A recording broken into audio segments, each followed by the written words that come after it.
En 1886, Rafael Núñez vuelve al poder y promulga la nueva constitución para estabilizar el país después de años de problemas.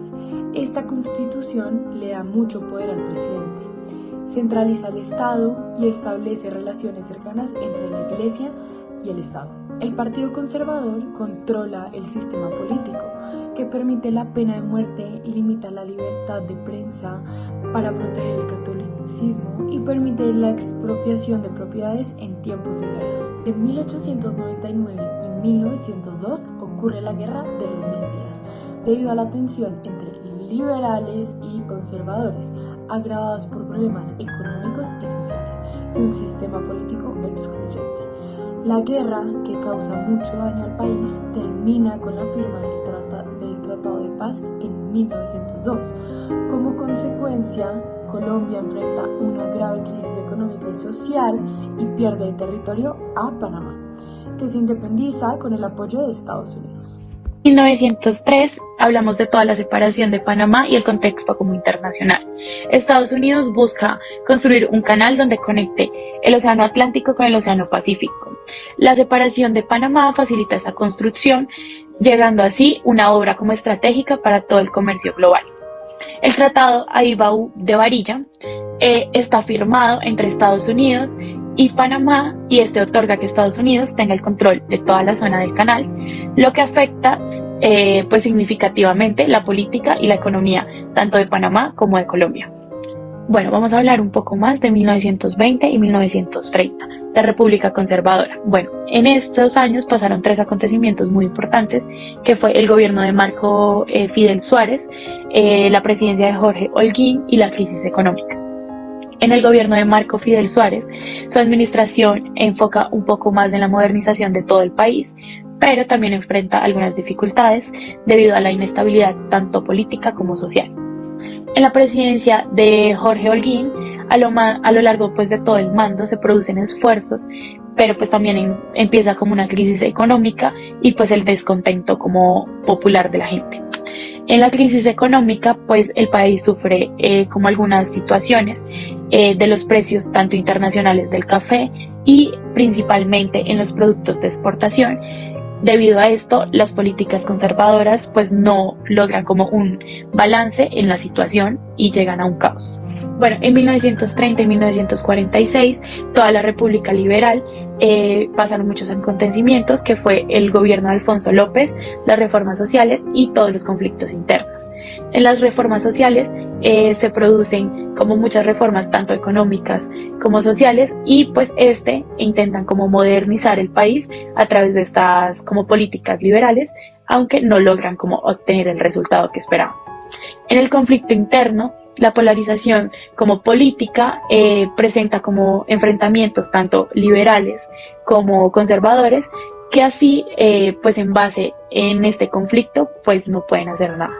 Tanto como en el gobierno de Alfonso López pues impulsó como una serie de reformas donde incluye como la descentralización como administrativa, pero ayuda como a la educación en un futuro. Bueno, ahora tenemos en 1948 el Bogotazo.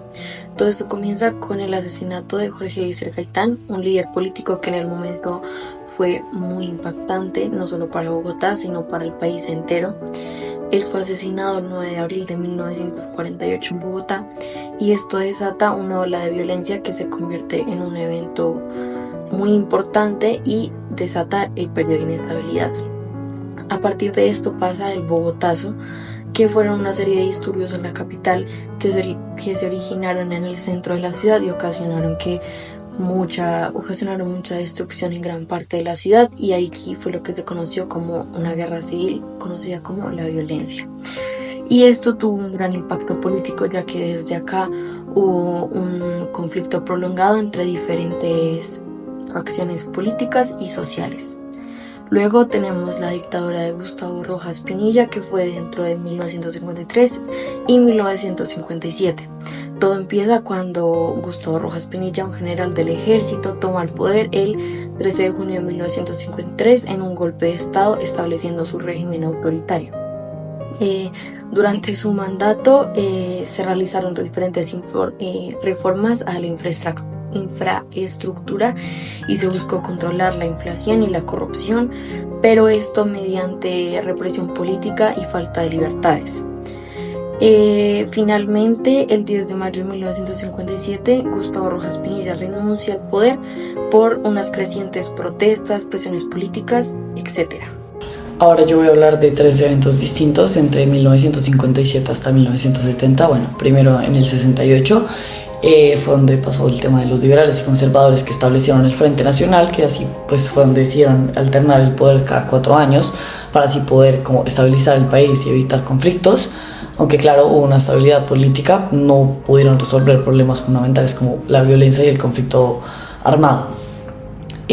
Ahora, continuando con esto, en 1964 fue donde se genera como este inicio del conflicto armado ya como opuestamente. Pues bueno, marcó claramente el comienzo del conflicto armado moderno en Colombia y pues otros grupos guerrilleros, no solo la FARC, pues luchaban contra el gobierno y como su ideal. Operaban en zonas rurales y pues se convirtieron en una amenaza significativa para el país.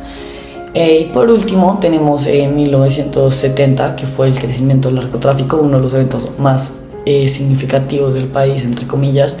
En los años 70, pues bueno, los cárteles de Medellín y de Cali hicieron pues todo el tema del narcotráfico, produciéndolo y distribuyéndolo a distintos países, pues cocaína, y esto claramente aumentó la violencia y corrupción, en donde claramente podemos ver que impactó profundamente en la política y la economía del país. Seguido a esto, ahora nos vamos a situar en los 80, donde en Colombia se había intensificado la violencia y el conflicto armado, causando una gran crisis política. Esto principalmente por 2 razones. La primera es el auge del narcotráfico, en la que el cartel de Cali y el cartel de Medellín se estaban enfrentando entre sí por el monopolio de la droga y también se estaban enfrentando en contra del gobierno debido a que estaban en desacuerdo con la extradición.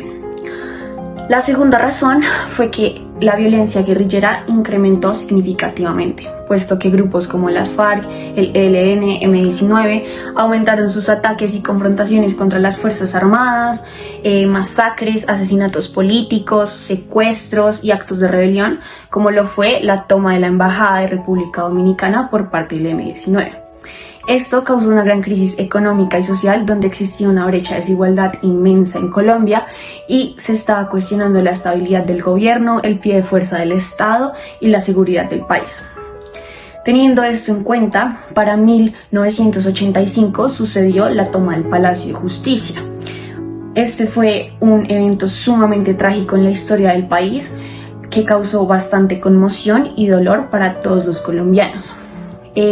Inició el 6 de noviembre de 1985 y fue realizado por parte del grupo guerrillero M-19 con el fin de dar a conocer sus demandas políticas y sus ideales sociales, puesto que ellos planteaban que el presidente Belisario Betancur debía entrar en un juicio, ya que estaba incumpliendo con unos acuerdos que se habían realizado en una negociación que la guerrilla estaba teniendo con el gobierno. Sin embargo, también existe la teoría de que el narcotraficante Pablo Escobar tenía interés detrás de la toma del Palacio de Justicia con el fin de que desaparecieran documentos judiciales.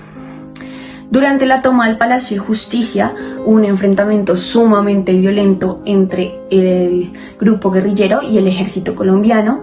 Inclusive sucedió un incendio dejando prácticamente en destrucción parte del edificio. Como consecuencia de este acto, se perdieron aproximadamente 100 vidas, entre ellas magistrados de la Corte Suprema.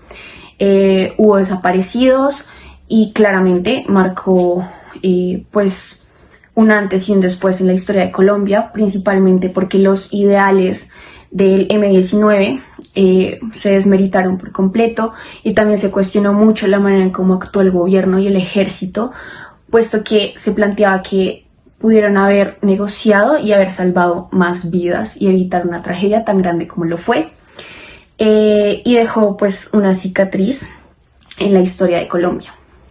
Y con esto terminaríamos nuestra línea del tiempo de los hitos más importantes y relevantes de la historia de Colombia, desde que se fundó la Constitución de 1886, y hasta la toma del Palacio de Justicia.